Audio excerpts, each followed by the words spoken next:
ئەمەی نەما مەرسومی تەواو بوو ئیتر ئەمەم چۆن پاچیوە. باخەوانێک لە شارەزور 5 ساڵە ئەم دەرخورمایی چاندووە.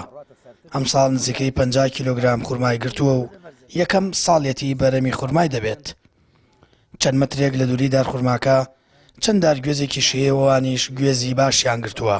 بەرەمێکی گەرمەسێر و کوێستانی لە تەنیشتیەک پەروەردە کردووە و لە هەردووکیان بەرهەم دەچنێتەوە.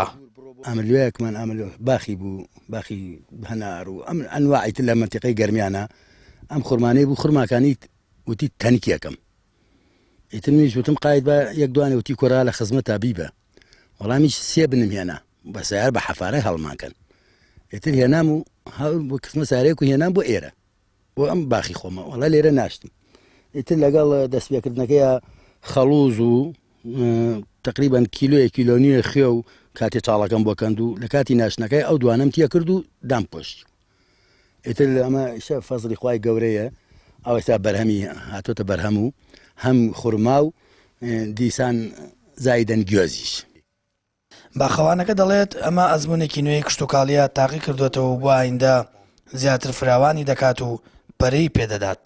هۆکاری سەرکەوتنی خورما و گوێزەکە دەگەڕێنێتەوە بۆ گۆڕانی کەشوەوە کە هەردوو بەرەمەکە کەشەکەیان پێ لەبارە بۆ گەشەکردن. گوێزەکە ئەلحەمدولیلا ساڵانە ئێمە 2-3 ساڵە ئێمە بە بەرهەم هاتووە و ئیتر ساڵی ئیتر هەر بنێکی تقریبان ئیتر وەکو لە سەرەتاوە 200 گوێز بۆ 300 گوێز ئیتا ماشەڵا ئیمساڵ تقریبان ڕابەوە 500 زیاتی پێوەی هەر بنێک. وەڵڵا ئیتر ئەمە ئیتر وەکو هینێک هاوردم ئیتر وتم بەس ئەمە عینیم ئیتر تەوەکەل عەلە الله زانی چی دەرەچێ ئیتر قەدەری ئیلاهی وا بوو جوان دەرچوو. خورما، گوێز، ئەنجیر و هەنار هەمویان لە چەند مەترێکدان پێکەوە گەشەیان کردووە لە یەک باخ و کەشوەوادا گەورە بوون و ئێستا بەرەمیانەیە. ئەو پەندەش لەوانەیە چیتر کاری پێ نەکرێت وتراوە خورما لە بەسرە زۆرە.